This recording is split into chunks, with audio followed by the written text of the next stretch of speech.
Hello and welcome to round number 11 of European Racing Organization. We're here in the Principality of Monaco, and it's a classic setup of a 18 minute short qualifying on the 50% race. Safety car is on, ghosting is on, collisions are on, and the usual stuff. So the first one out is Stevie in the Mercedes. Just exits the pit. So this track is possibly the most difficult track on the calendar, and like everyone says, everyone wants to win in Monaco, and to come out of this race without any damage, it's just a accomplishment in its own. It's just, in my experience, every time I race here, I just hit the barrier at least once every lap. But this track is really difficult, and especially this hairpin we're looking at right now. It's so tight and so easy to just lose so much time, and so easy to just get stuck. He's just warming up the tires as best he can to get the maximum amount of grip he can from these soft tires.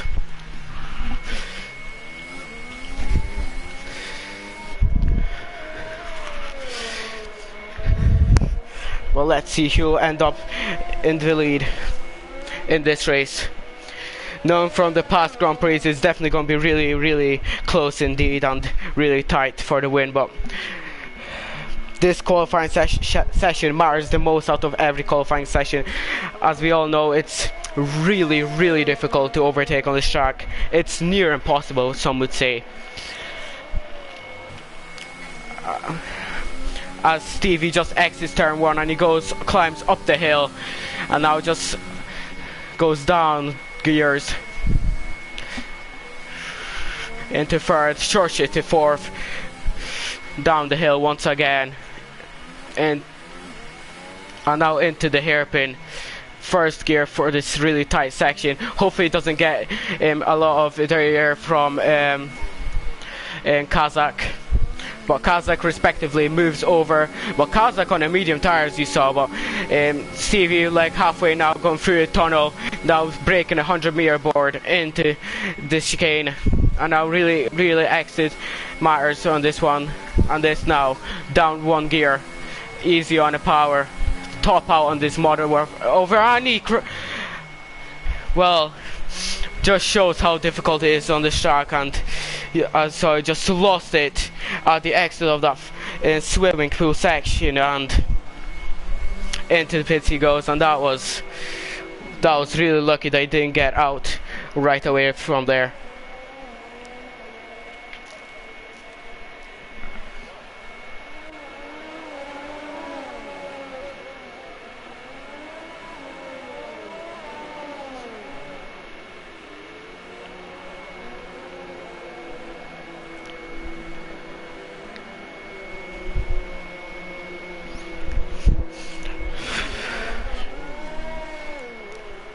So Panda sets a time of 1 minute 13.8, and it's definitely a decent enough time and really competitive time. Definitely better than whatever I can do. But it's cozy, does not beat Panda, and it goes 1 minute 14.7. But Kronk does beat Panda for provisional pole by 0.5 of a second.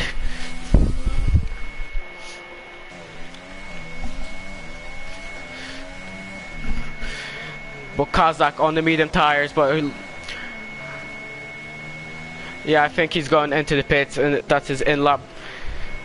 Maybe he's fought better off going into this track with medium tires.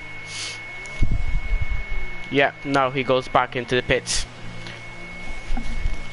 So 6 minutes went by, and only 3 people set their lap times already.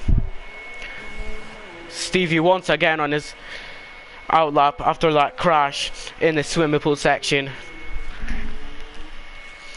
and he's hopeful that he will not repeat the same mistake.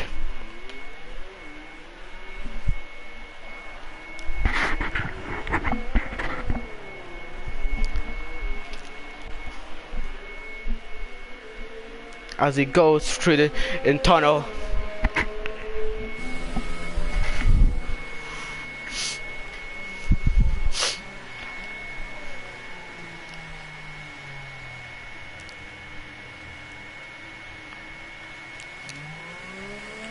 So he's really warming up the tires, swerving left, right, all he can.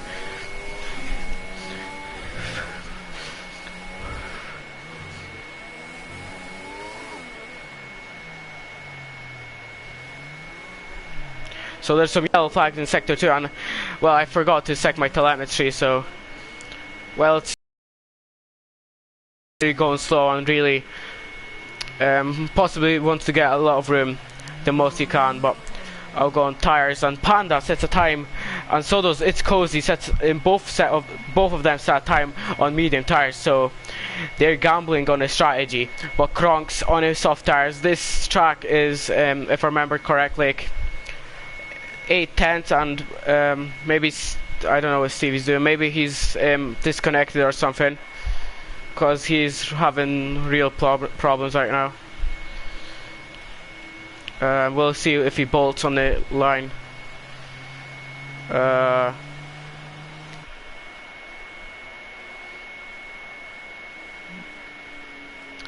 that's definitely interesting. Maybe he's doing a second in lap.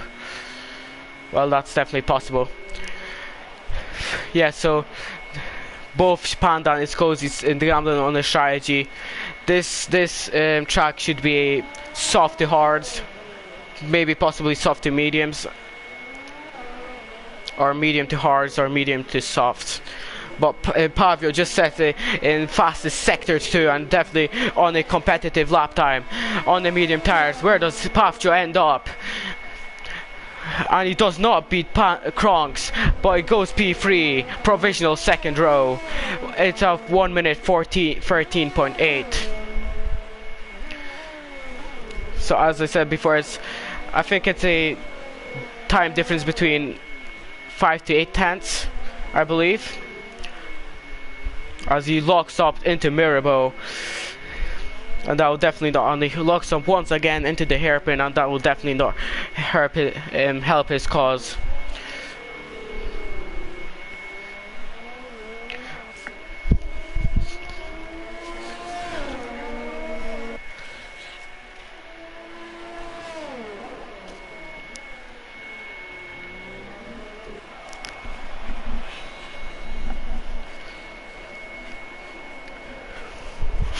Whoa, as he locks up into the corner, and he hits the wall, and he's got really big damage on the front wing. But as I said before, it's really easy to just hit the wall, go straight into the wall. We even in real F1 saw really many car parks in the past. For example, 2019 we saw a car park with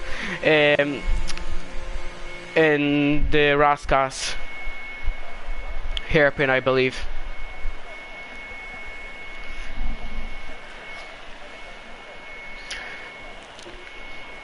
So 9 minutes went by, and still only 4 people set their lap time, so a lot of people are just waiting on the final blow, on that final shot.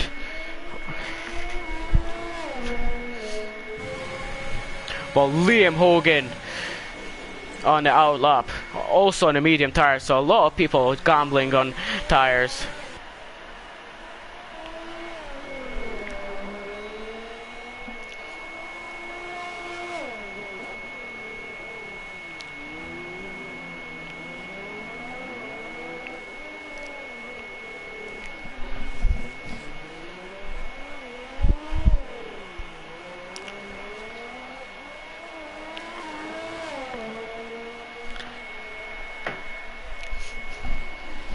Well, Liam Hogan on the lap, already into turn 1, hits the wall, and that just spoils his lap straight away.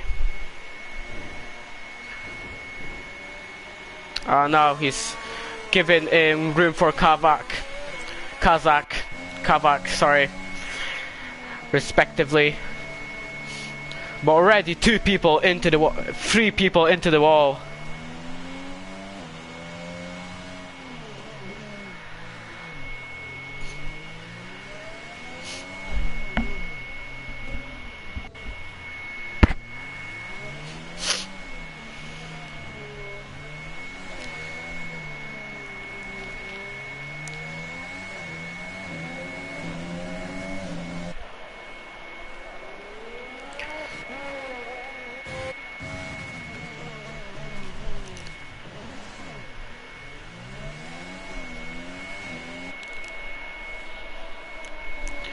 So 7 minutes left in the session. And Kavak is about to start his first lap.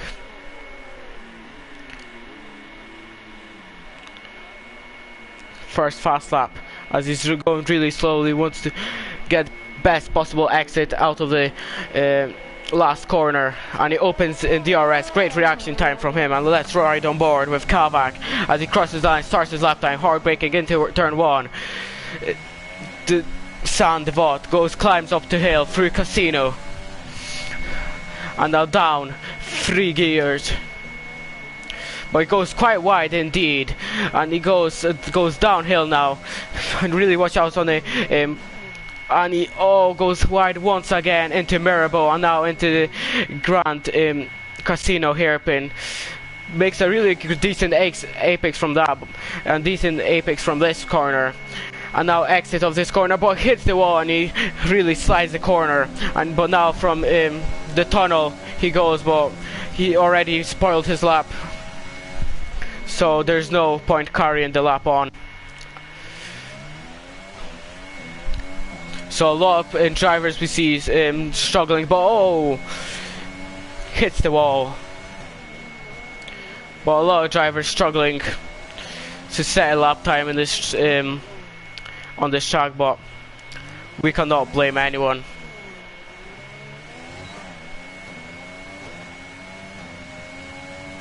Where does he? Where he's at time of 1 minute 14.4, and it's not a bad lap, but it definitely could be better without those mistakes he made. But it's always to have a banker lap than nothing.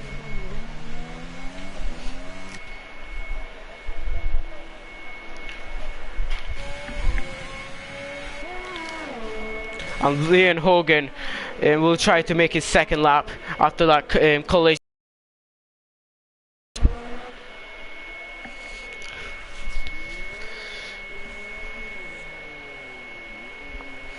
Well, this track really shows the skill gap between drivers. If you manage to go the closest you can into the walls but not hit the walls, it will make you gain time a lot. It would make you gain a lot of time, but it's not easy to do that. We saw in 1989, I believe, where Senna made that. Well, it's just everyone wonders what kind of lap time he did. Well, he bought. I apologize. Yeah. So Senna in 1989, he made a monstrous lap. It was like, if I remember correctly, 5/10 in front of Alan Prost, who was his teammate, and the dominant era of McLaren that year, which they won almost every single race apart from the last race in Japan where they collided, fighting for the championship.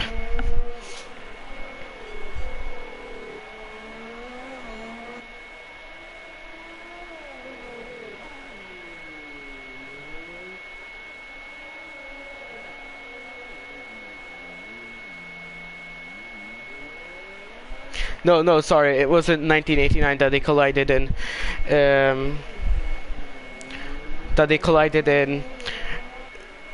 They collided in Japan in 1990 and 1991. But in 1989, I can't remember which race they didn't win. I think it was. I know a Ferrari of, I believe, Nigel Mansell won in one of the races that year, but I can't remember completely what race. Well, Liam Hogan on his fast lap and did not make any mistakes this time.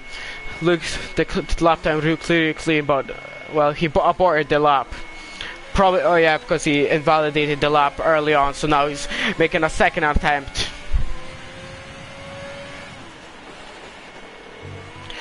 And he invalidates it once again, and he destroys the lap once again for the second consecutive lap. but only 5 drivers set the lap times and 2 minutes left. And who will go on pole? Will Kronk just hold on to that pole? Are the other drivers still gonna make it out of the pits?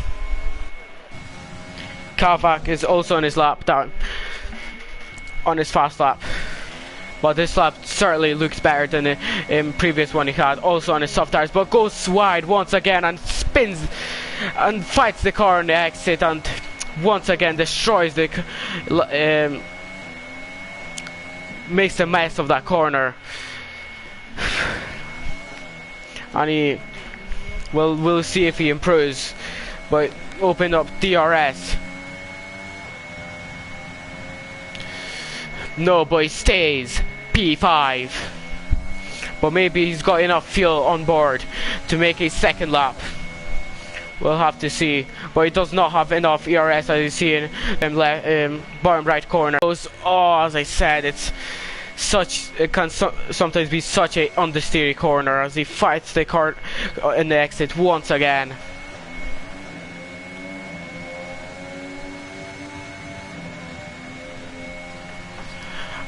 I'm sorry, but I just realized there's a lobby restart, and I'll quickly join it.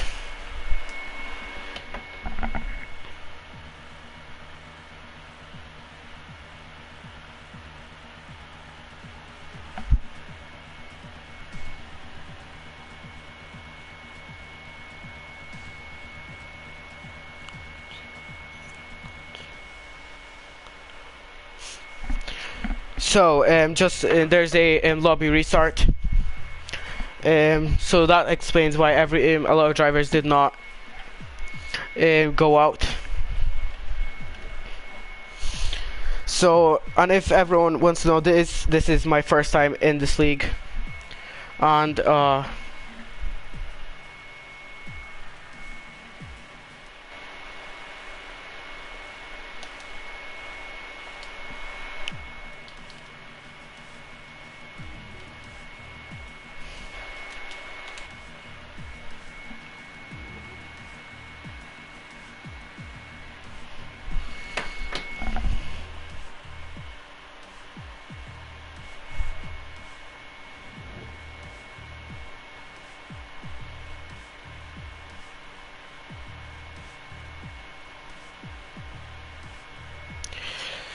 okay, I just have to back up because typical Codemasters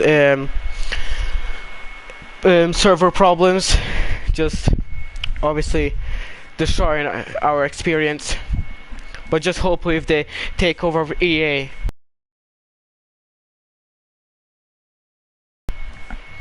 I personally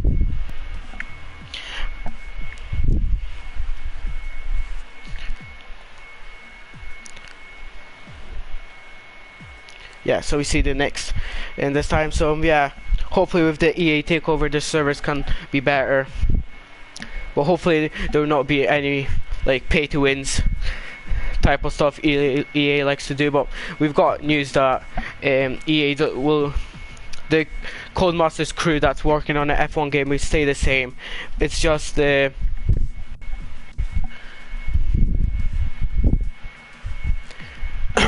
excuse me.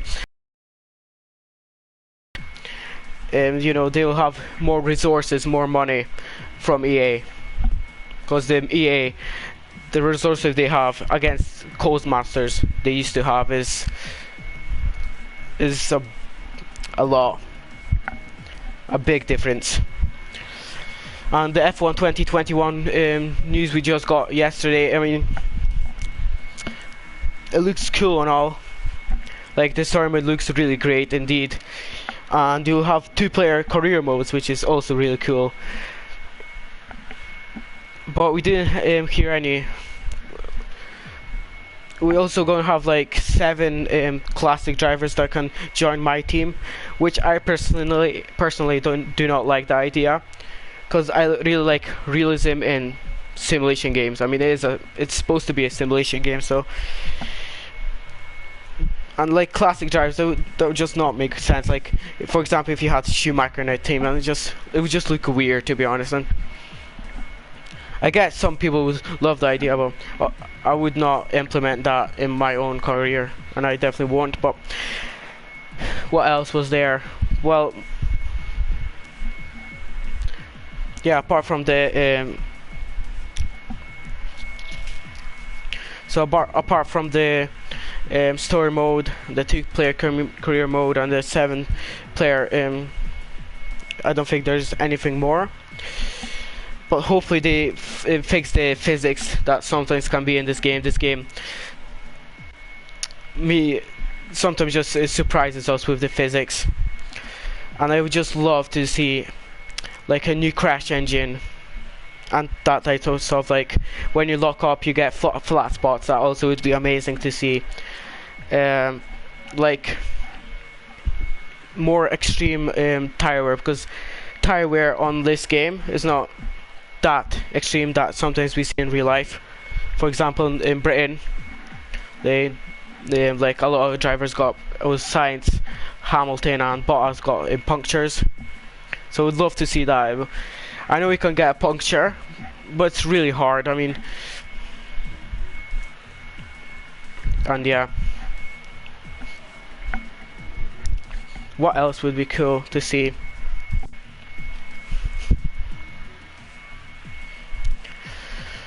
But yeah, just flat spots, and just in general, this realism stuff would be amazing to see. And yeah, but the story mode doesn't definitely look really interesting indeed, and hopefully it will be interesting. And if there is some pixelizations, or I don't know, some lag or something in the stream, I really apologize for that. But it should be good. I've got I fixed the problem I used to have in my older streams, if you saw, which wasn't extreme. Sometimes it worked perfectly and looked good. Sometimes it was just a big mess out of my streams. As we're just waiting for the start, so there's still 1, 2, 3, 4, 5, 6 drivers left to join. I'm here for another session of another 80 minutes of a certain exciting qualifying session. But here, this is F5, as you see in the title, and quite possibly on the thumbnail. F5 is, yeah, F5 I think is, I believe, the slowest out of them all. I think, but it's F1, F2, F3, F4, and F5. I don't think there's a F6. And yeah, just correct me if I'm wrong, but I think F5 is the slowest and just works up, and F1 the fastest. And we're here on multiple platforms: Xbox, PC, and PS4. So if you're interested in joining, and just contact.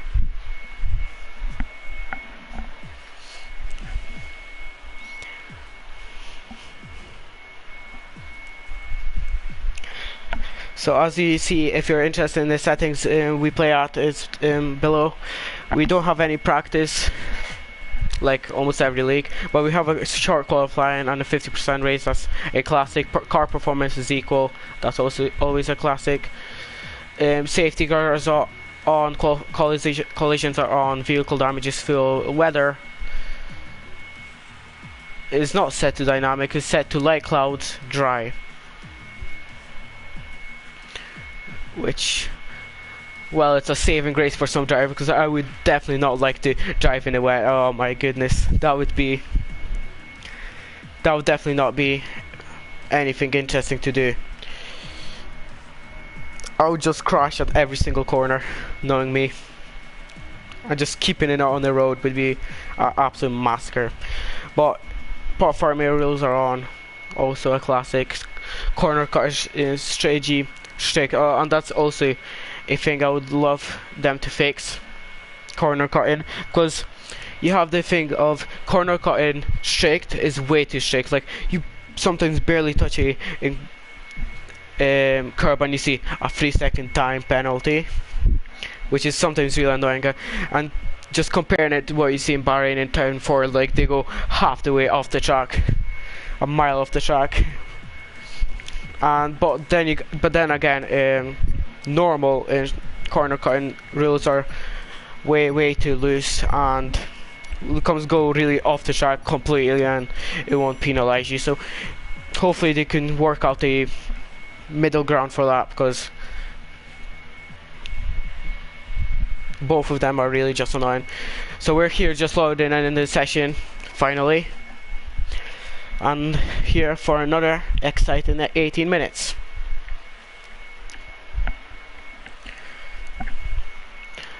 As the last people just loaded in.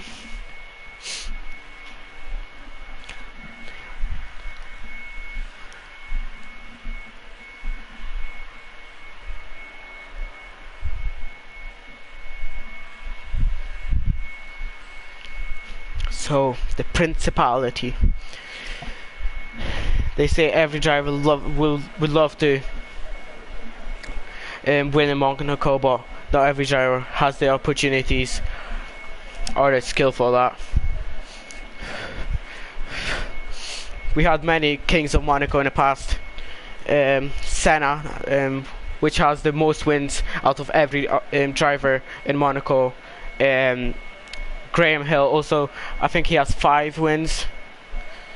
I can't remember correctly, but Graham Hill also has a lot. Hamilton, Rosberg, Nico Rosberg, they both got like 3, I believe. And yeah, but we definitely had many interesting races in the past. Just as I said before, 2019 was a good Monaco GP. 2018 with Ricciardo having that problem and just defending Vettel to the win and get that redemption from 2016.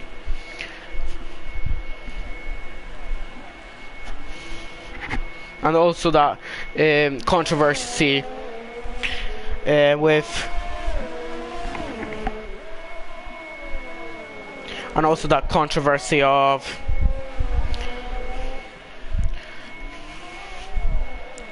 I think it was 2015, where I can't remember, but 2015 I believe, where Hamilton was in the lead, clearly in the lead, and then Mercedes messed up the pit strategy, and then Nico went into the lead and won. And you had to feel for Hamilton at that situation, because that was definitely not pleasant. So already half of the grid on their outlap, so more people on their outlap on the first 1 minute of the session than people who set their lap times on the first bugged session we had. Just a big thanks to Codemasters.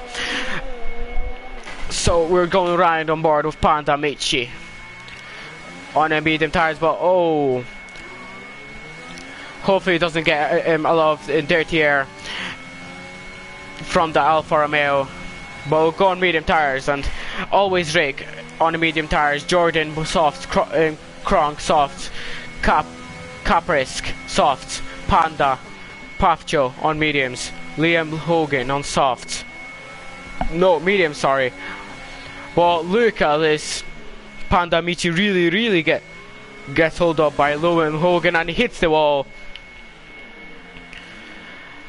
And that's, oh my, well, the understeer from the front wing does not help him, and he gets a 5-place grid penalty, Panda Michi, and that, well, it's not helpful for him, and oh my, well, that is just, well, 5-place grid penalty. It wasn't really his fault. He was really held up by Liam Hogan, and there will definitely be going some behind the scenes steward debrief between them two. Yeah, but moving on, Aldi Hudio on soft, Liam Hogan mediums, Rastero Kabak Shade on soft, Vimaverick mediums. As Panda Michi spins, hitting the wall in the chicane. Well, Vimaverick mediums, Stevie, DG3, Urban on soft, and it's cozy. in mediums. Well, the Maverick sets a time of 1 minute 13.9 on the medium compound tires, but Stevie sets a stunker lap with a 1 minute 10.6, 3.3 seconds ahead of the Maverick. And he shows who's going to be the king of Monaco. But it's only 6 minutes, so you cannot say anything just now. But definitely a good lap time from Stevie.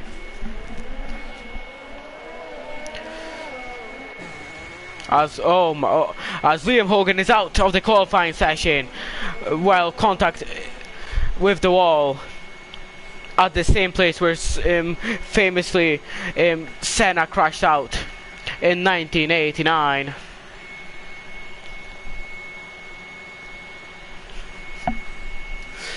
And that is definitely not helpful for him.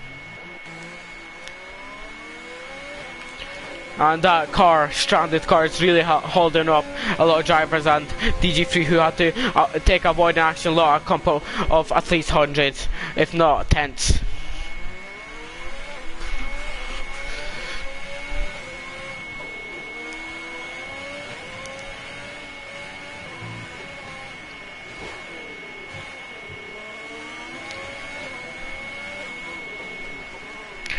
But as it goes through the Rascal's hairpin, through the last corner, as he hits the wall, hits the other outer wall as well, and he gets squarely on the exit and hits the wall for the third time.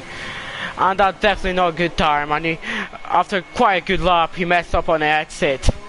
The pressure got to him on the last corner and sets a time. Oh my goodness.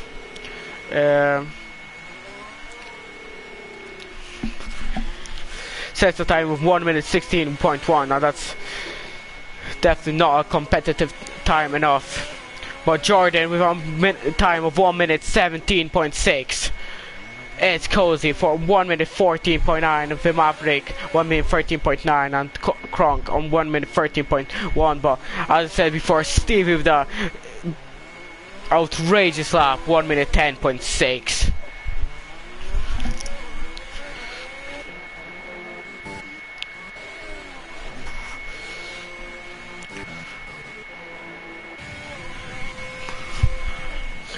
Oh, that's quite interesting.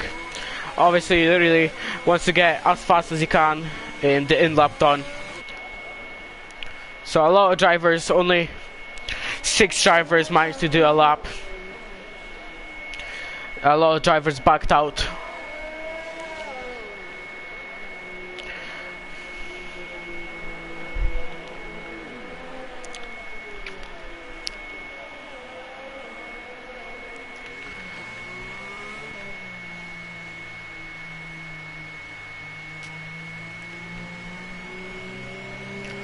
So a lot of drivers that were previously on the medium tires are now, well, let's ride on board with the fastest man, provisionally the fastest man.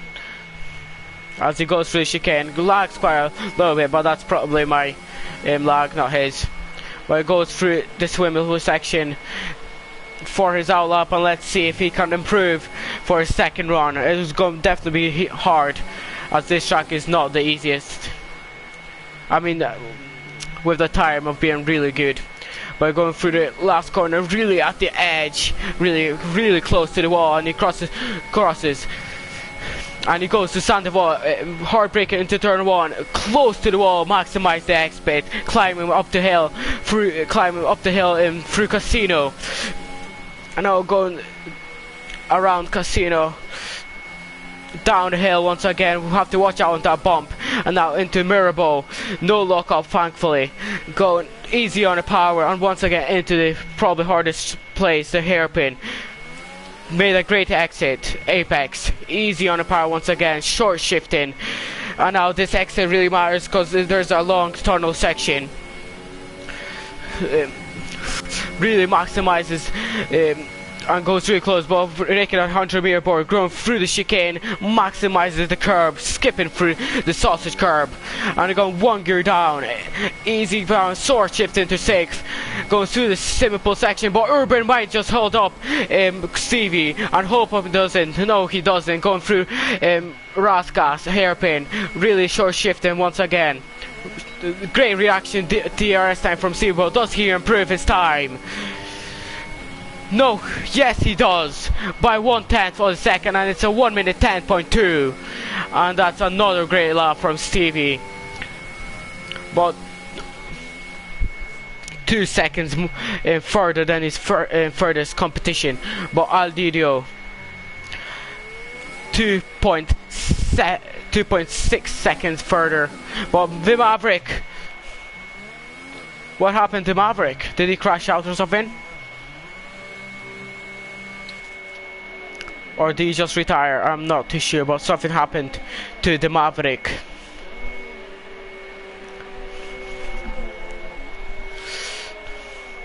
But right now Stevie really looks untouchable.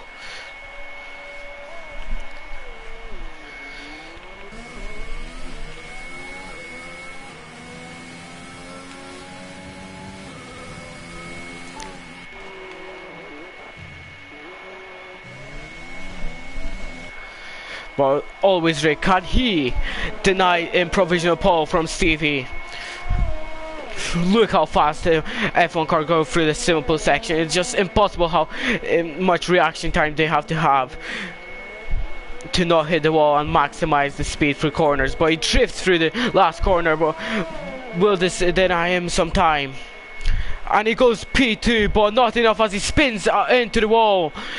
And luckily the ghosting really saved in Caprice. Well, always Rig sets a decent lap time of 1 minute 11.4, but Stevie still looks untouchable.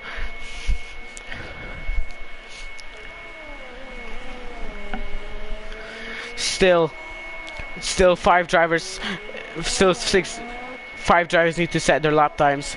Obviously Liam Hogan crashed into the exit of the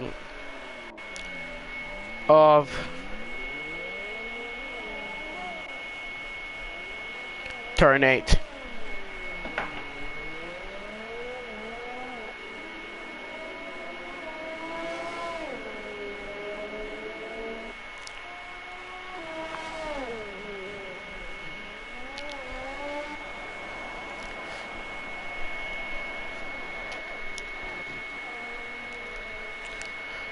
But Jordan sets a time of 1 minute 15.1, and he just beats Rastervo and DGV.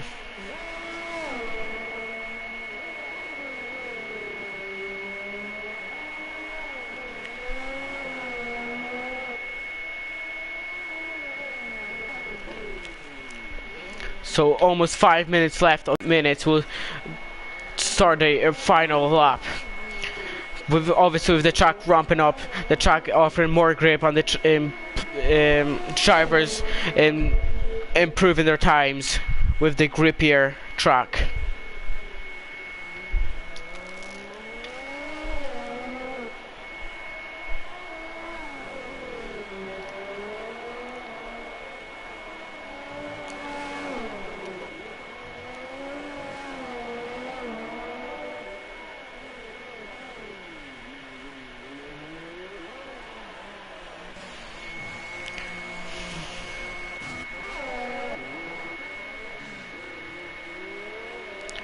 As Rastero locks up into Mirabeau and once again into the grand hairpin.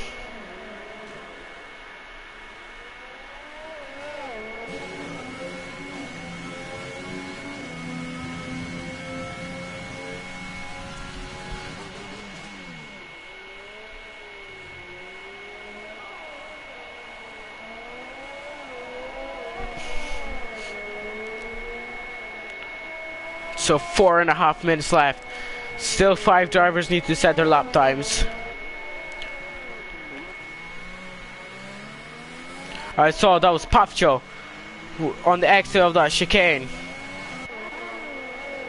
hit the wall.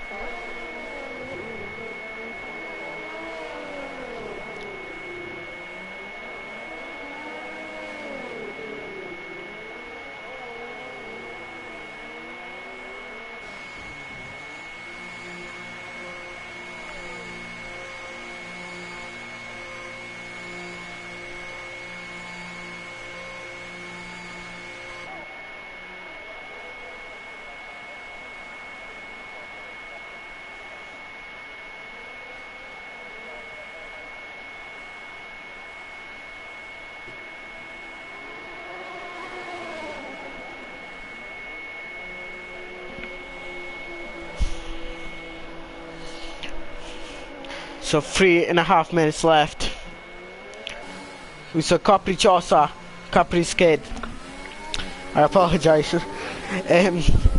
Capri is on his fast lap right now, going through the tunnel into sector 2, but there's some yellow flags and there's I think it's, yeah, I think CV contact, I believe, into the wall, but I'm not too sure, but it goes through the swimming pool section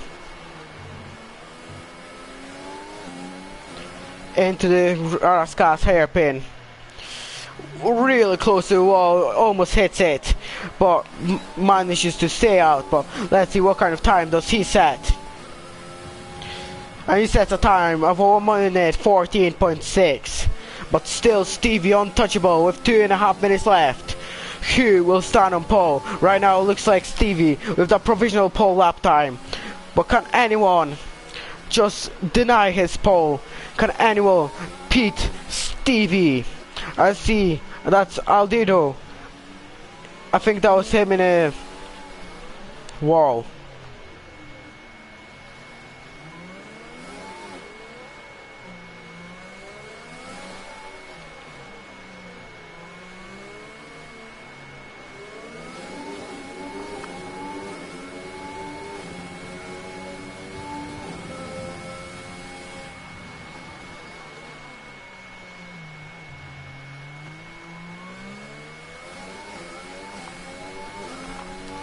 One and a half minutes left.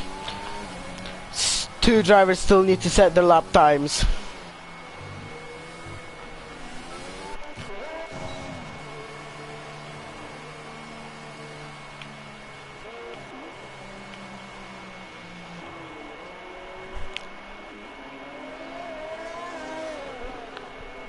So let's ride.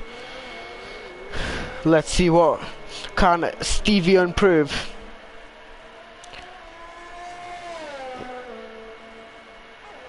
And he doesn't improve, he stays 1 minute 10.2, but he might just set out in second lap. Maybe he made a second out lap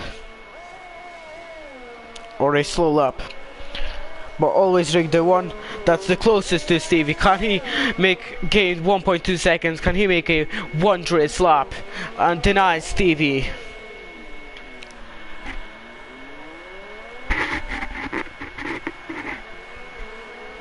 That was definitely a really interesting parking position by Rastero.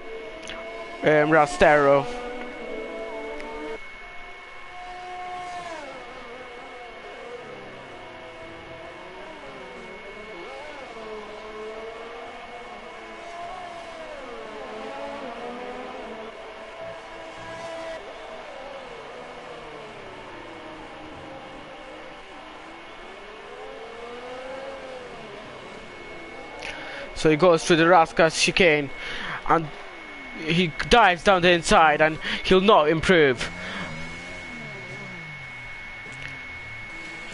And can someone be a time? And Rastervo just manages to get into the outlap done.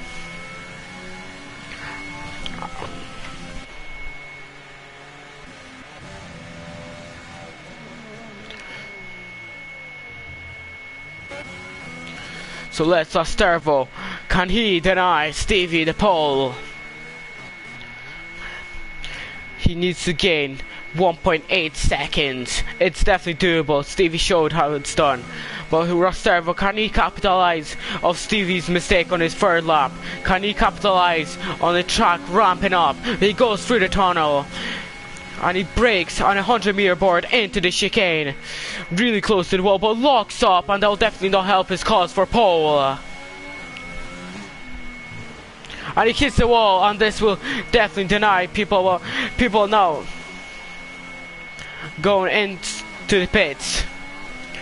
And it just looks even more and more into Stevie's hands. But can Rasteros do something? But with that contact into wall, I think it's all over. But does he improve? No, he doesn't. He stays 4, and Stevie's on pole by almost 5/10 of a second. And always Rick almost done it, but he still needed those 5/10, and Stevie's on pole. 1 minute 10.2. And that was definitely a monstrous lap by Stevie himself.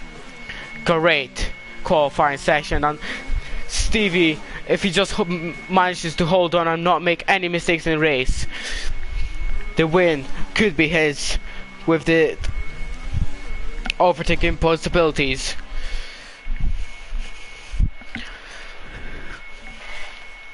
So the Indian driver made a monstrous lap and definitely made a good show for his Indian fans. So in 30 seconds people line up to the grid and start the 50% race, which would definitely be a banger. So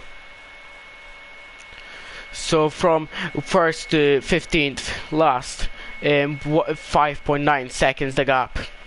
But Monaco definitely a big, just flirters out the best from the rest, shows the skill of the drivers. Well, as we just load into the game, to the race, I mean, we're already in the game.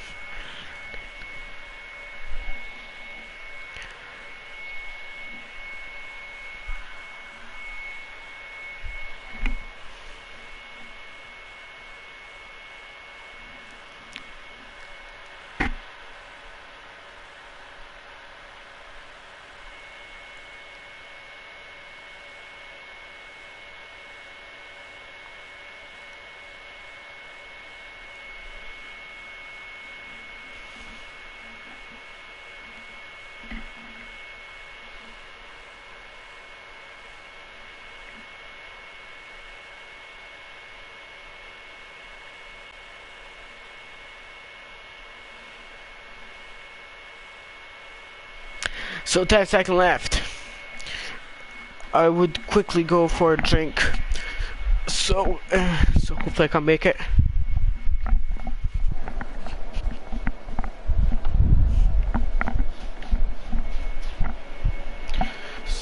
So the formation lap.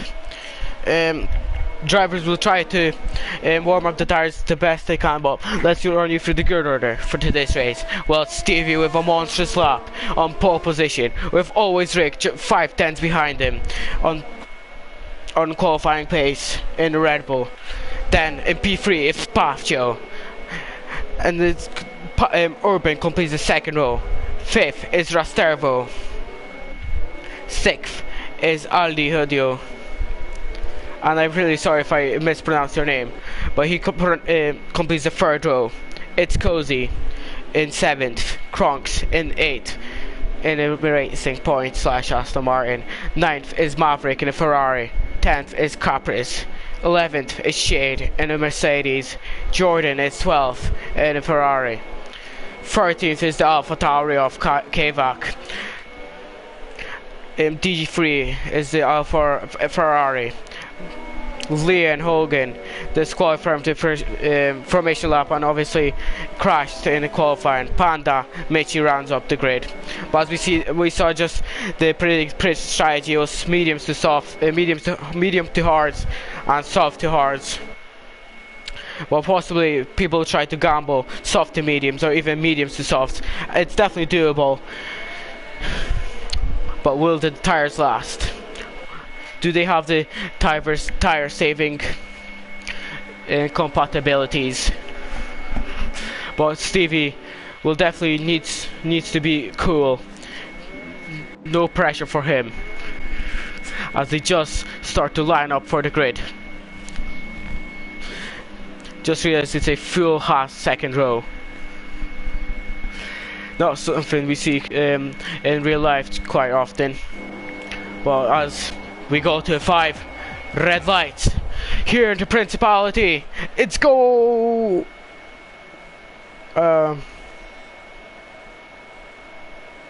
It's go here in Monaco, and Stevie gets a decent start. So does always Rick, but both Haas certified, but one of the Haas loses position to the Renault, but he gains back the position from the Renault.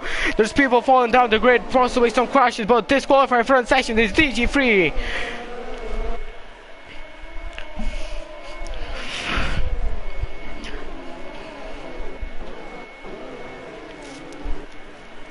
But there was no crash, but there's some yellow flags.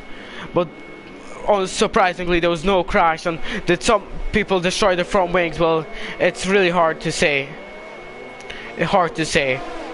But Stevie makes a decent start, and he holds position, and always Rick also holds position. But we saw both Hasses really getting close to each other. Possibly one of them got damage. No, it looks fine.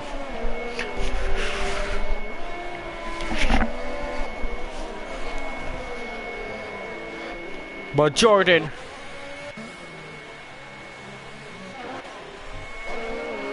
as we see, he's got front wing damage, and now let's see who will go into the pits. As Stevie sets the fastest lap of the race, 1 minute 17.8, and who goes into pits? If I just set my telemetry real quickly.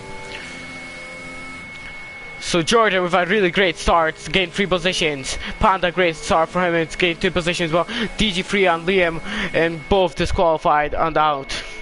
Kayvek gained 1 position, while Maverick, Caprice and Shade lost positions. Well, if we go on tires, so it's 1 to 7th on softs, 8th to 10th on mediums, 11th Caprice on softs, and then 12th to 16th on mediums.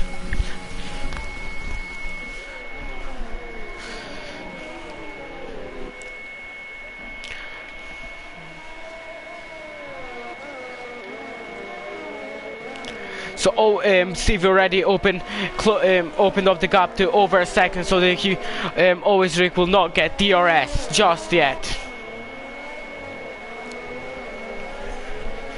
But Rastervo is really starting to pressurize the Haas of Urban.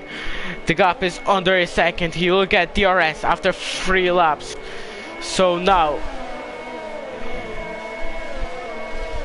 after this lap, he should get DRS to help him overtake on this really impossible track to overtake.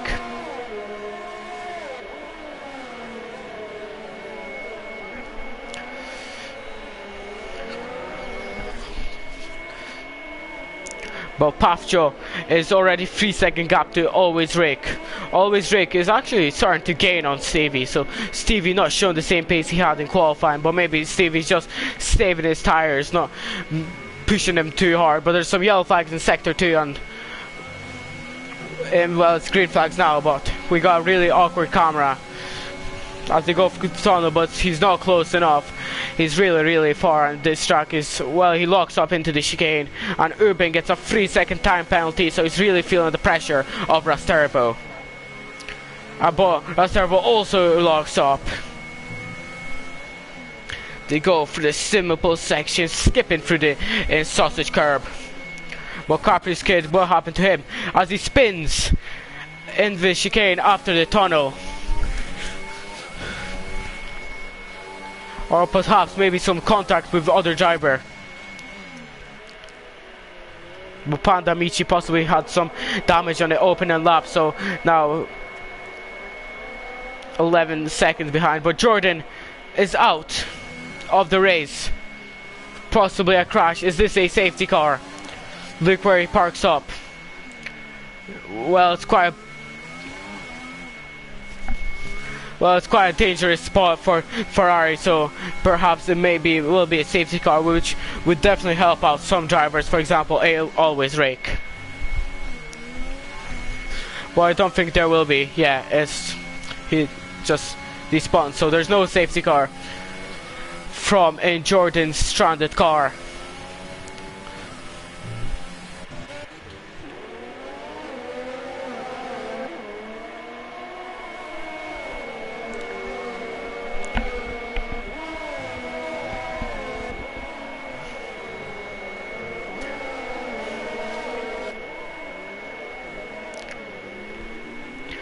As he locks up into the Rascat chicane, and he's right up Urban's rear wing, and he's definitely fed up with seeing the Jack and Jones rear wing on the Haas, where he locks up into Saint Devote.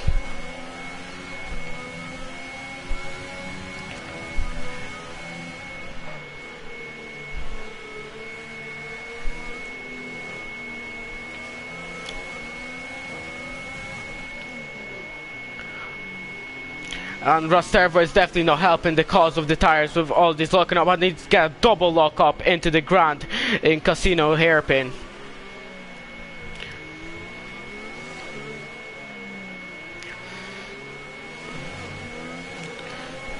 But Urban really hangs on with 6/10 the gap. I mean, it's easier to defend on his track than to attack.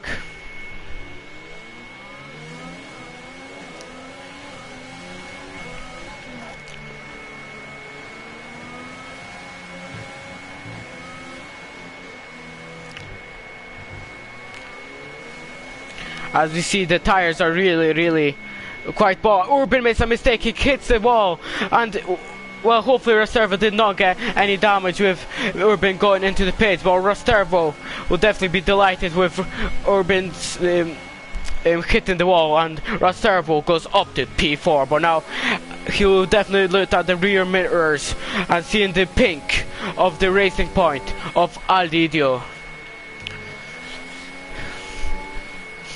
Rostervo looking from attacking, now looking to defend. Rostervo is not helping his cause with all this locks up, but Papcho gets a 3-second time penalty. MP3.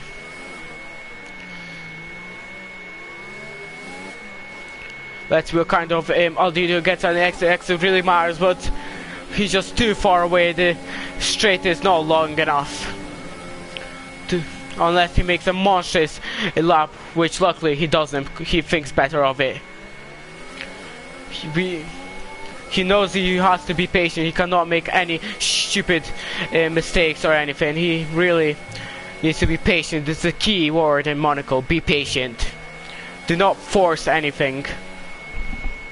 But sometimes it might just come your way.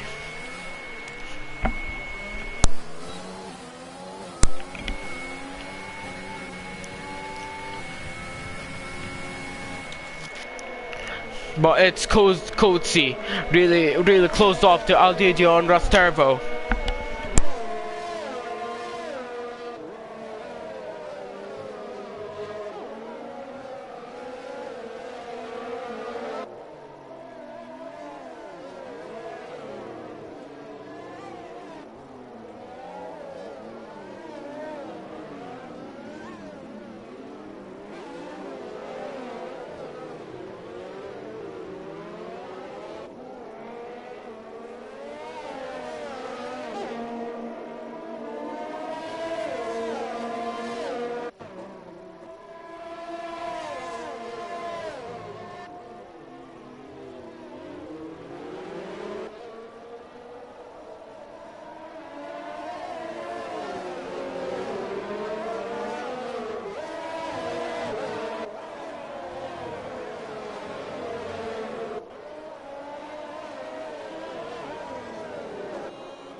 so lap 8.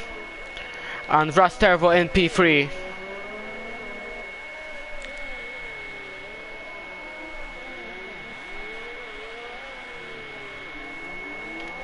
So the gap is really 17.5 seconds, and to Stevie alone it's 20 seconds, so that's almost a pit stop gap from Stevie to Rastervo.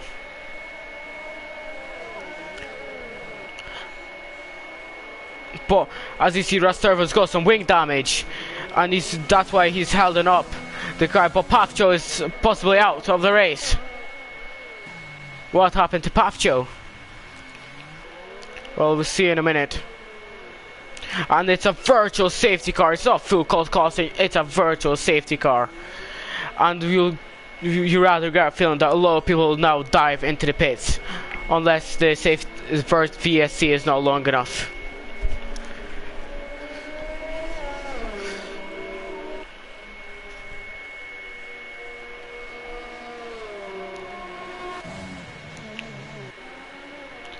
So the gap is 22.5 seconds, but always Rick with a penalty of I'll tell you 3 seconds, so that'll not help his cause to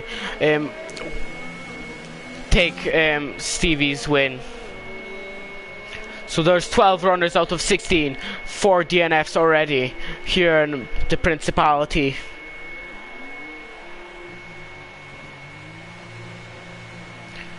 But unluckily for Always Rick, just as he enters, it is something quite remarkable of someone put a tire on a tire. But Always Rick exits just in front of Aldidio, and Rastervo pits from P3. But as I said before as expand Amici. Yeah, as he crashed, and that definitely was a massive crash as he on the swivel section from that top out corner.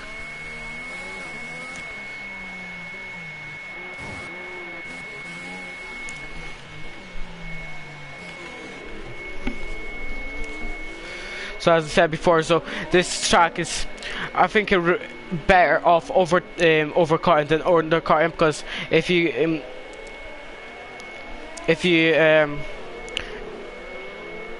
and get out of the pits and there's a back marker in front of you, they can really hold you up, and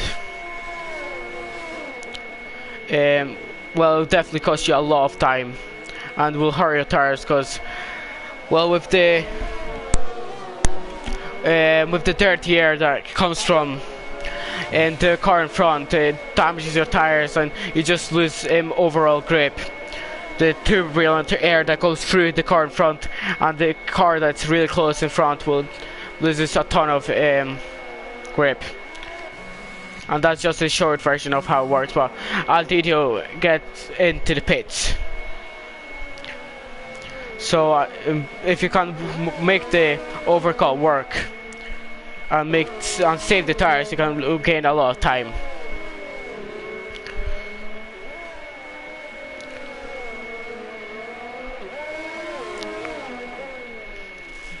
But let's see where Aldidio gets off.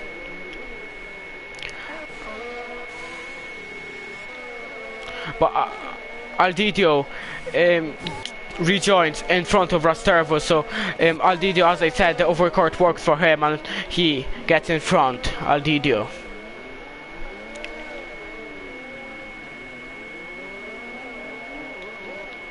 But Carpy skid on the soft tires, that's definitely an interesting choice from him. Maybe I misunderstood in the Williams garage, but that's definitely not an ideal strategy to be on. But he's 45 seconds away, so unless the safety car would definitely help his cause. So Movie Maverick really starting to pressurize Kronk, just 3/10 behind him. But the dirty air is not helping him out, as I said before. But already 5 DNFs in 12 laps, so we might just see what we saw in 1996 Monaco Grand Prix, where there was only like 4 finishers.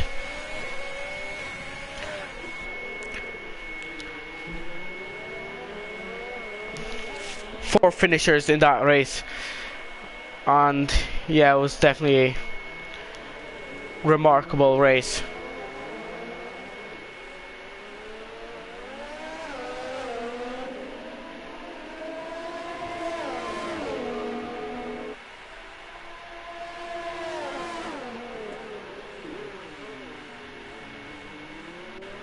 So you see Maverick is right up in Kronk's rear wing. As he hit, apologize for that, but Kronk is, or it's a, and always Rick, it's a fastest lap of 1:13.8. So a lot of people are doing strategy soft to medium, so as I said before. But always Rick is really starting to gain time on Stevie. Stevie's maybe struggling on the medium tires and not showing the same pace he had on soft tires.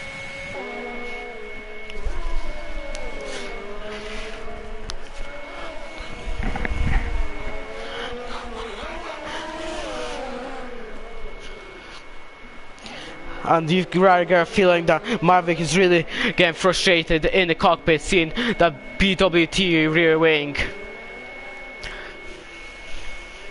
He probably got the BWT rear wing pictured in his head. That's how much and for how long he's seen it.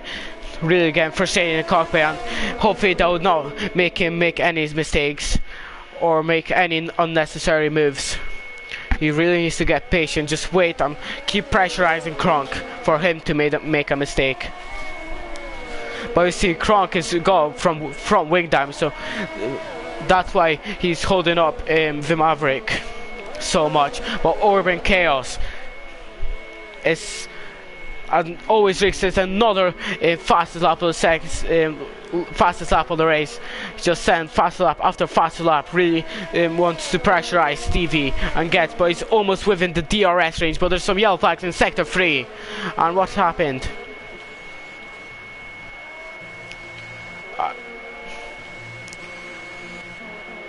Well, there was definitely some contact with Kavak and Urban.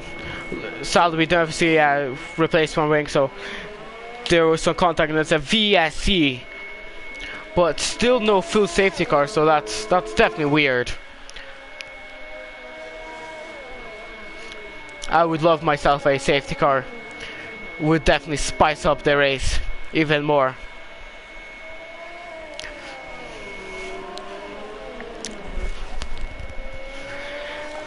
But always Rick clearly got caught up in the safety car because he lost a lot of time, and now he's down to 3 seconds almost. He is in 3 seconds. The Maverick also lost some time in the VSC. He's 1.7 seconds now. But there's some yellow flags, and that's Capri's Kid into the Rascals hairpin.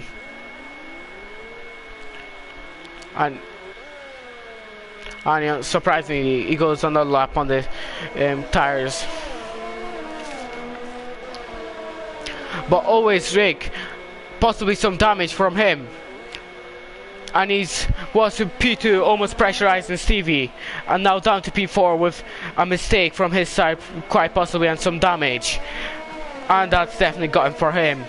And he'll definitely be kicking himself for that one. But Rastev also with some contact box. He was once in P3, now down in P8. But always Rick, well, unless he can make some really good moves. We saw that he's got the 10. He's got the pace to do that.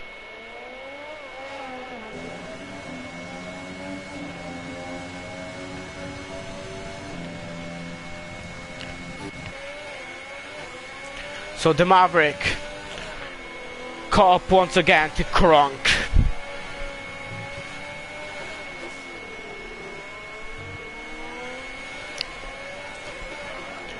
Whoa, as he gets a double lockup. And if you want somehow, the Kronk pits, and that for Maverick, that's a saving grace, and now he's promoted up to P2 with the Maverick. The Maverick gained 7 positions in Monaco. That's a great race from him, from his side, and He's definitely having a great race indeed. But just behind him, it's always Rick on the fresh, new, soft, medium tires. And the Maverick on really old medium tires. And you rather get a feeling that the Maverick will definitely need to pit once again. So that'll promote the always Rick back into P2. But Aldidio in P4, that'll promote him into P3.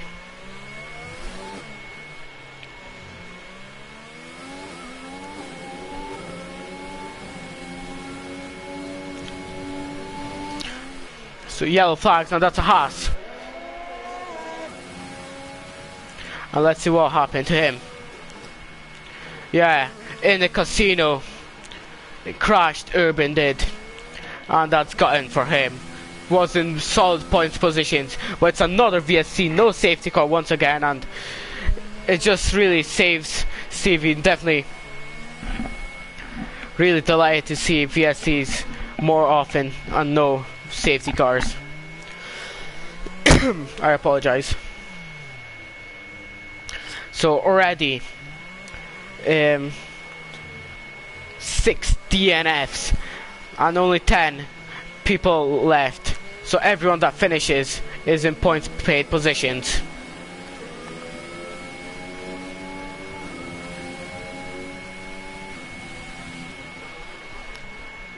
But Stevie with amazing pace.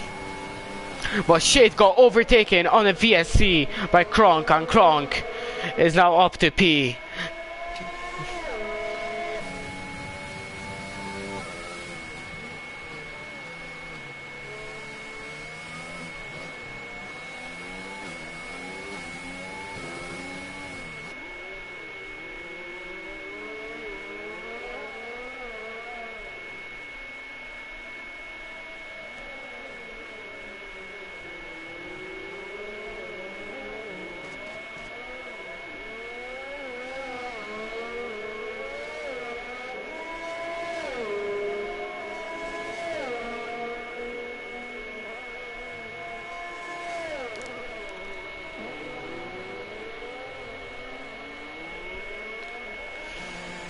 The Maverick is in the pits. Finally, after a long duration on the medium tires. But let's see who he'll just end up. But Always Rick also boxed. Always Rick is now on his third stop.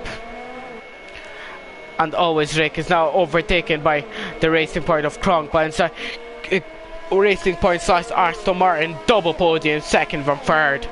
That definitely will help their cause in the Constructors' Championship, and they'll be delighted to see that in result if it carries over to the finish.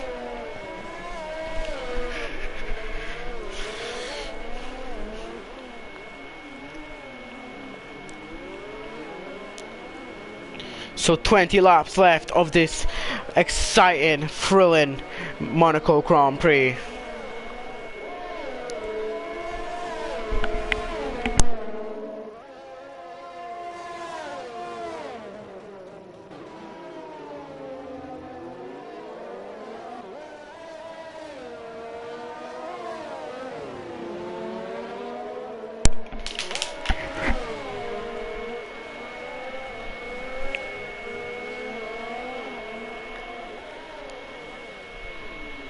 So Always Rick is now really pressurizing Kronk. Kronk really held on up Always Rick, but Always Rick, we saw what kind of pace he's at. He almost on par with the pace, but he gets past before the braking zone of Kronk by Kronk. And Kronk is down to P4, and Always Rick is back into the podium positions. And it's no longer a Racing Point double podium, it's a Red Bull on the podium. But now 21 seconds ahead is Aldidio, and it's a really buffer of a gap for Aldidio, and you get a feeling that it's too big of a gap for Always Rick.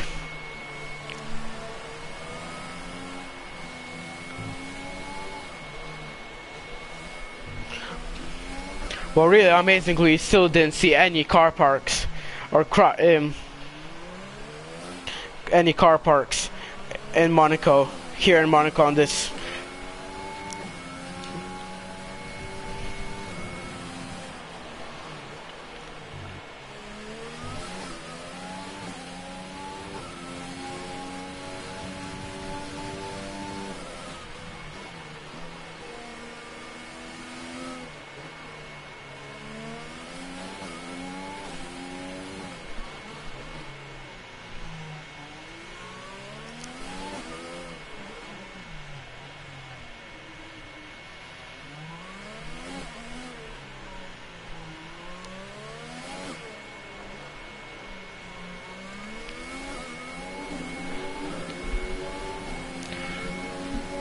"19 laps to go of this really thrilling in Monaco Grand Prix." So Stevie in the lead by almost over half a minute.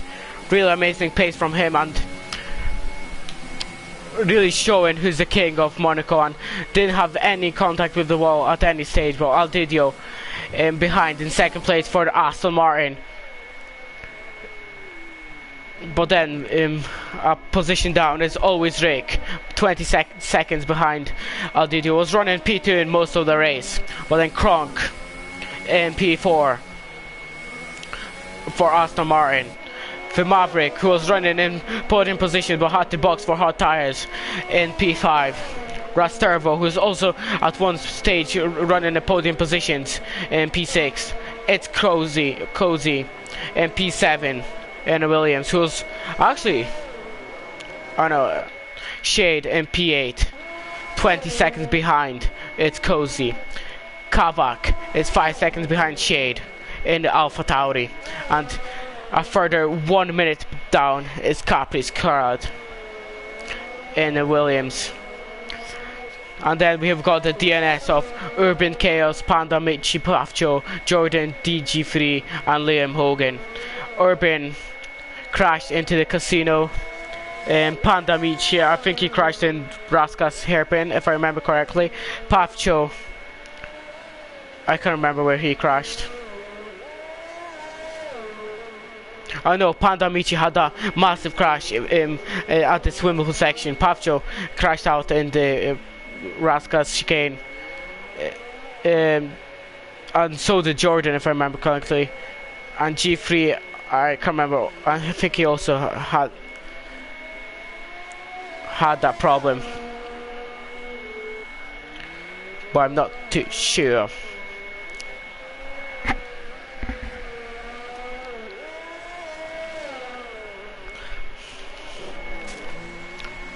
So Rastervo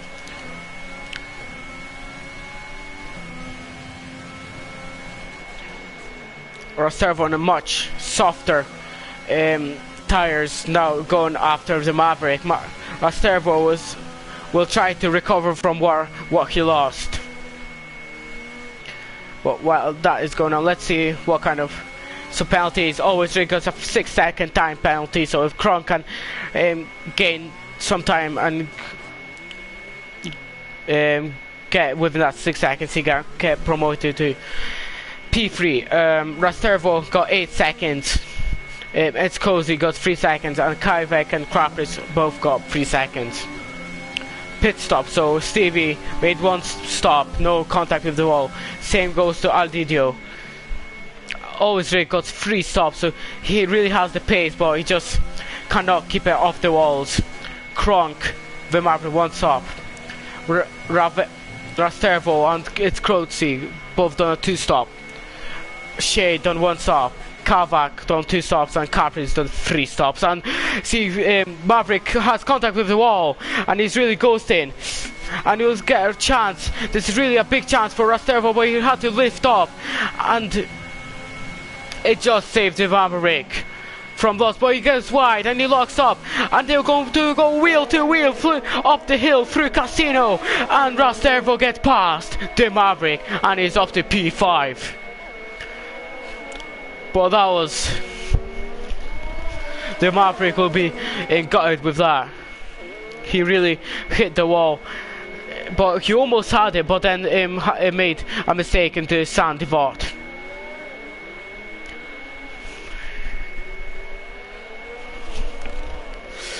Well, Rastervo almost contact with the Maverick, really had to lift off, and for a second that almost denied him a chance for a P5 spot. Then Maverick gave him another chance, and he capitalized on that second chance.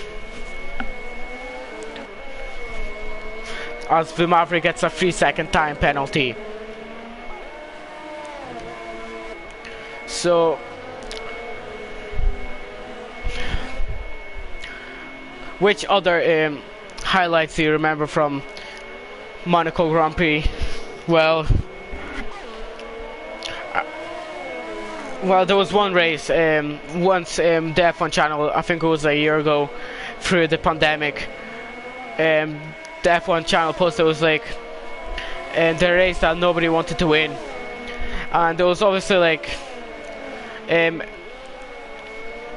I think it was Prost in the lead first, and then he crashed out, and then it was the other Renault, but he's got some technical issues if I remember correctly, and it was just everyone who was in the lead was going out, and at the last stages of the race it started to rain, and everyone was on the slick tires, and really everyone who needed to be so cautious on throttle, so cautious with the steering angle and everything, and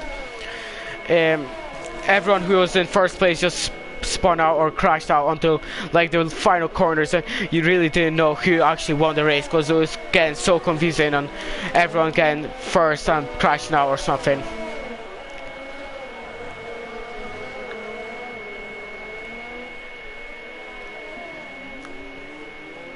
And we also got the highlight of, well, Schumacher, where he tried to exit.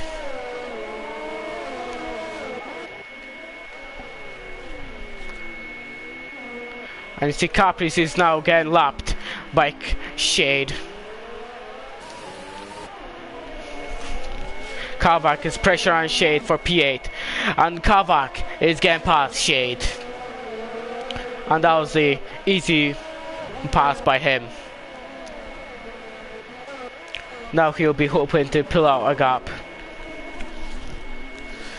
But Rastervo is now caught up to Kronk, and that was a massive lock up from the Maverick, really making a smoke grenade out of that corner.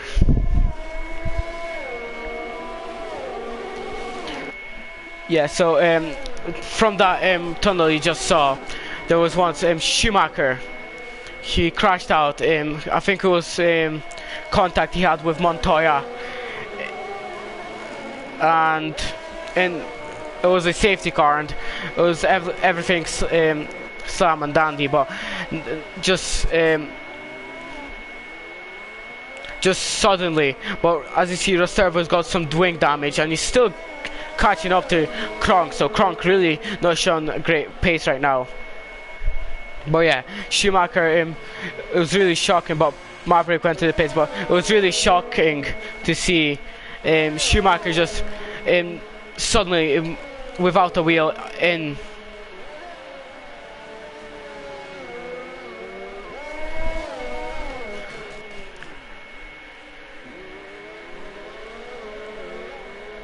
to see Schumacher, like it was a safety car and Schumacher was out of the tunnel without a wheel, and it was really shocking to see. And without that, he would equal the record with Senna on the most wins of in the Principality, I believe. And it was shocking to see that. It was really weird and cool. But we also remember Schumacher got a pole position here in 2012, but unluckily he got that penalty which dropped him down, and he didn't manage to capitalize on that pole position.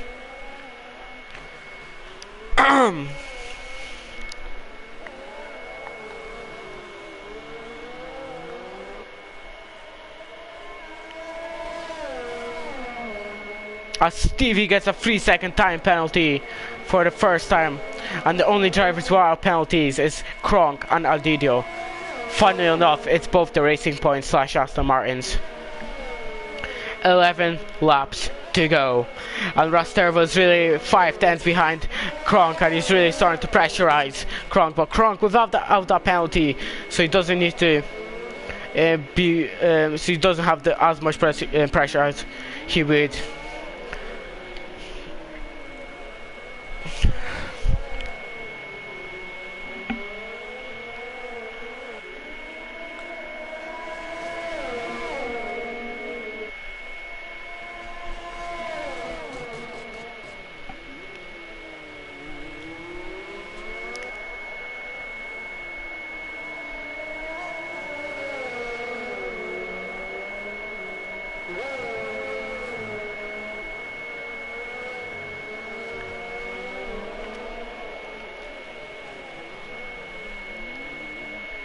as he attempted a Rascal's dive bomb, but he had to, but with that he had contact with Kronk and he spun Kronk round, and Kronk, well, Stervo went in the pits with contact, but Kronk holds on to P4 and luckily he doesn't have any damage, but Rastervo, that was quite clumsy for him. He was way too far back to attempt a Rascal's dive bomb, and he had contact with his rear wheel of Kronk, and that enabled Kronk to spin round. But with that, Rastervo into the pits. But Always Rick really gained a lot of time on Aldidio. Gained, I believe, 9 seconds, well 8 seconds now. But still not enough for him to catch Aldidio.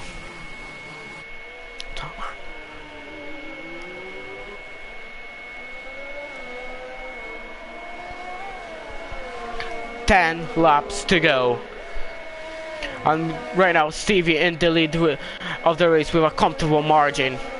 Second place is Aldidio with also a comfortable margin. Third is Always Rick with also a comfortable margin.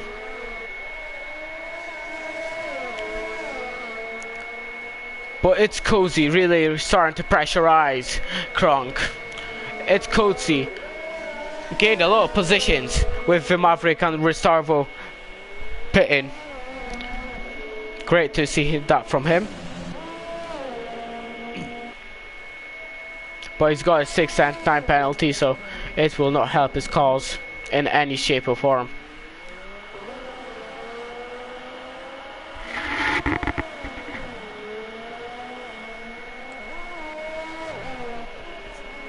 We can just see the speed they go through this swimming pool section. It's just unbelievable to look at,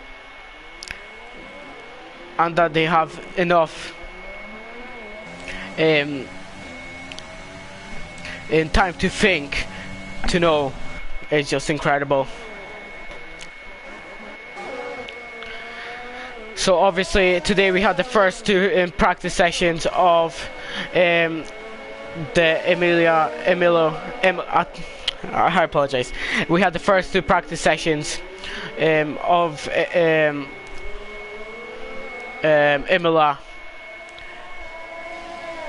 in Imola, which I'm not sure what it's called. I think, but it's not called San Marino like it used to. I don't know, but it's in Imola. And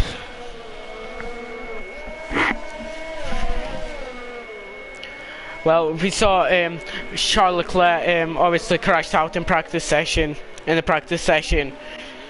and well, Mazepin also crashed out, but it's not really a shock to anyone. I don't think so. We saw a lot of people going off, to be honest, and a lot of people just losing, missing their break points. For example, Lando Norris.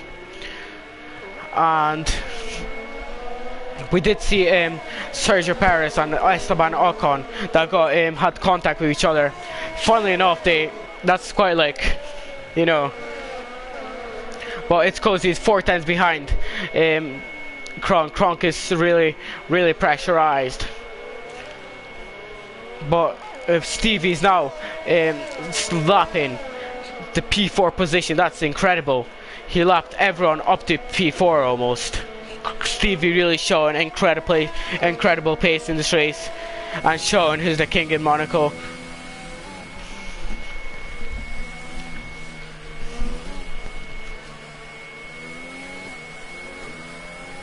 Yeah, and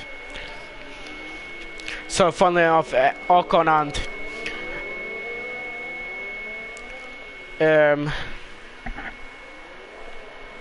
Perez crashed, which is funny because in 2018 and 2017 they had that massive rival and they hate each other, and there was really a toxic environment between them two. And yeah, it was quite funny. But the Alpha Tauris look strong, the Ferraris look strong, the McLarens look strong, and then you have the rest of the cars, which are like the lower end of the midfield, and you have the Haas and Williams are the end of the midfield. But Alfa Romeo really close to as it looks weird. Practically almost the same car, but in different color. Well, not really. In the older version is practically the same car, but we saw Stevie lapping Kronk. It's Cozy had possibly, yeah, he has caused damage, so he boxed, so that takes some pressure off Kronk. So the nearest driver was 10 seconds back with the soft compound tire for Maverick. But let's see who's got the fastest lap of the race. Stevie with a 1 minute 13.3, and then Always Rick with a 1 minute 13.436, almost being, but only a 1/10 down. But you see Stevie lapped everyone up to P4, which is incredible. Almost was going to lap his Always Rick, who was his nearest rival at one stage, but then, well, Always Rick is now boxing once again. So that was going to be his 4th stop, I believe.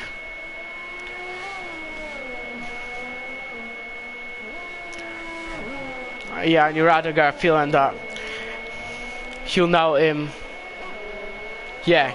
So Stevie incredibly lapped everyone up to P3. So that's really going to see for Always Rick to see. But with Always Rick boxing, you now can see. Let's see what kind of penalty Always Rick has. Always Rick's got a 6-second time penalty.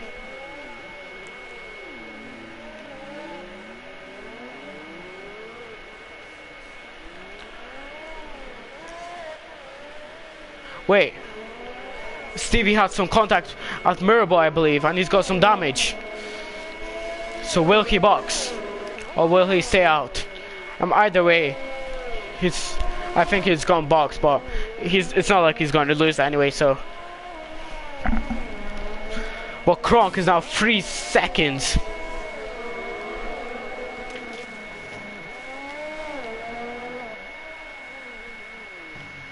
So Kronk is 4.8 seconds behind Always Rick. So Always Rick, Kronk, if he can stay within that 6 seconds, he can capitalize on Always Rick's penalties and move up to P3, which would be an Aston Martin double podium. Yeah, as I said, Stevie boxed. He won't lose anything, so it's no problem for him.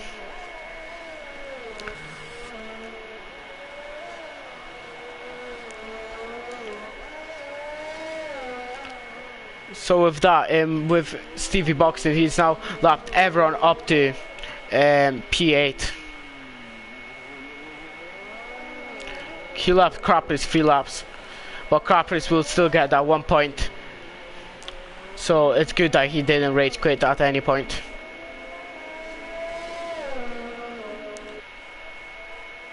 Oops, I apologize. As there's so. Well, we saw a bit of a rear wing of some car, and if some driver can run over that, he'll get a puncture, so hopefully that can get removed, or someone will definitely get a puncture.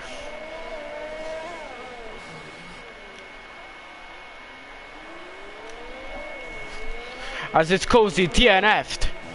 What happened to his Cozy?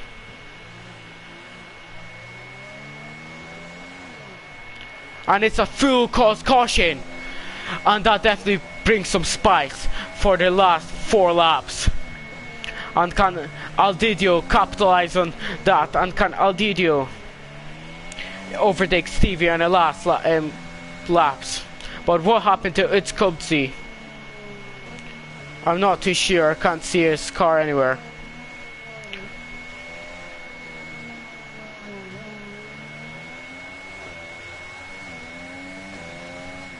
But it is a full course caution, and now promote Kavak Shade and Capris 1 position up. So I see Aldidio obviously pitting. So you're going to see a lot of people now pitting. But do you know what? Aldidio is a chance for a win after Stevie's dominant display.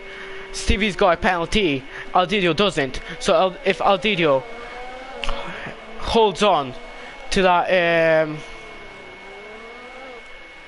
3 seconds, he can win this race, and that'll definitely be a shock result. So 3 laps to go, and it will definitely be really close. The safety car will get out around lap 38, so this is now looking in Aldidio's hands even more and more. And you know what, also Kronk will now will get promoted to P3, and it might be a double podium for Aston Martin, because Always Ray got a 6-second time penalty on Kronk. It's just behind. So this definitely throws some spice at the end of the races. So please stay tuned on this lap, because this is going to be really, really spicy and thrilling. So 3 laps to go. We're here on a safety car.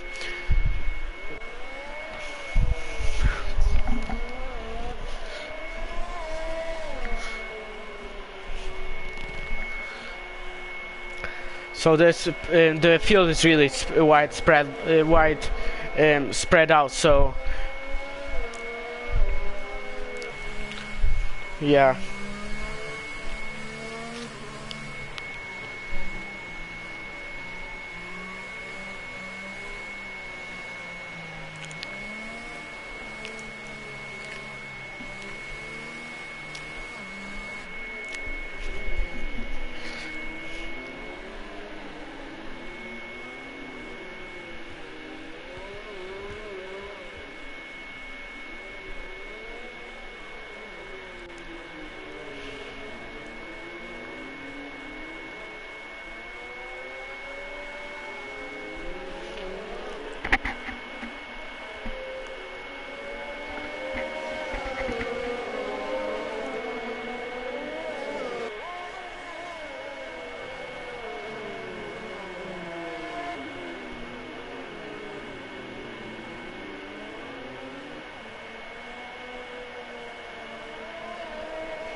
So safety car is in this lap, and that will definitely help out Always Ray, because always, if Kronk really needs to get quickly, but he will not have enough time, so that will definitely save Always Rick with that penalty. But he will get caught up. Let's see where safety car is in this lap. Stevie's become the safety car, but he bolts really early, and he gets a decent restart. He needs 2.7 seconds. It's 2 laps. Aldidio needs to pull off some amazing laps to defend, to stay in that first place. So it's 2 laps. He needs to survive 2 laps with a gap of 1.5 seconds. But Stevie's really pushing, as you see. He's going fast in sector 1. This is going to be really close. Aldidio really does not. He doesn't need any pressure. I mean, Aldidio has to stay calm, not get a nosebleed for a potential race win. He needs to stay calm and manage to capitalize on Stevie's penalty. It's 1.6, 1.5. Stevie still needs the gap. It's 1.1 lap left. 1 lap left, yeah. It's just, I'm out of words. This is how close this is going to be. But obviously, Always Rick is out of penalty range for Kronk, so Always Rick will potentially stay P3. But it's all about these two. 1.5 the gap. It's looking more and more in Aldidio's hands after such a dominant display for Stevie. After such a comfortable margin, it's just getting destroyed by 1 safety car. And after leading the most of the race, is getting destroyed by one safety car, and he needs to get an amazing lap, but he just cannot seem to outpace Aldidio. Aldidio keep him within the 1.5 second gap.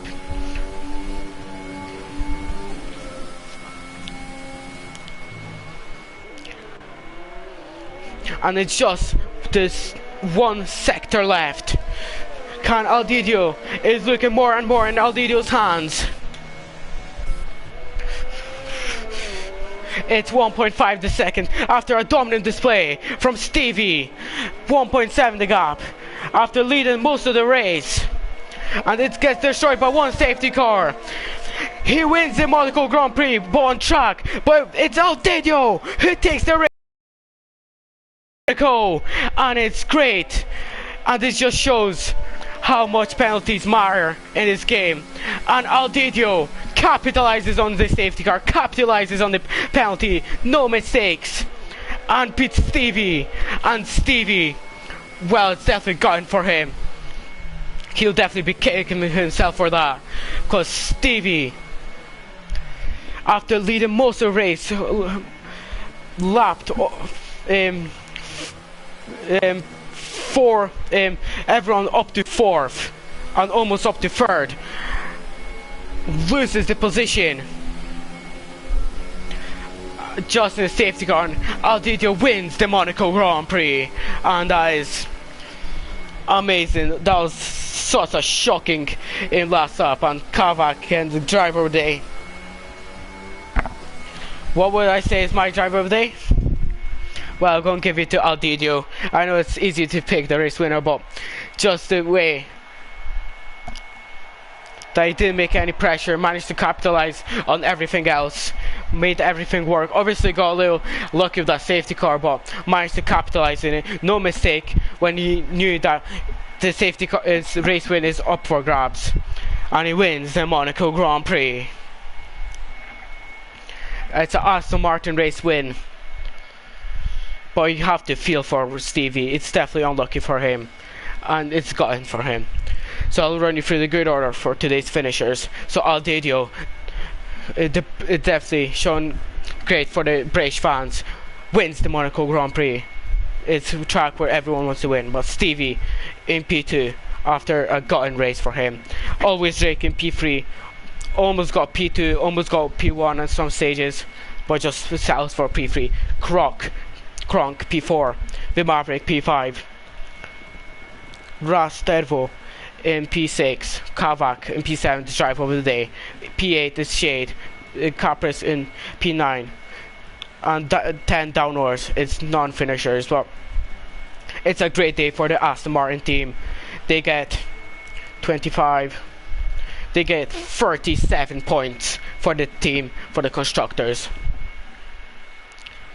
Well, I hope you all enjoyed this race. This was definitely a thriller and a shocking result at the end, and something no one really expected. But hope you enjoyed this race, and I'll see you at the next race next week.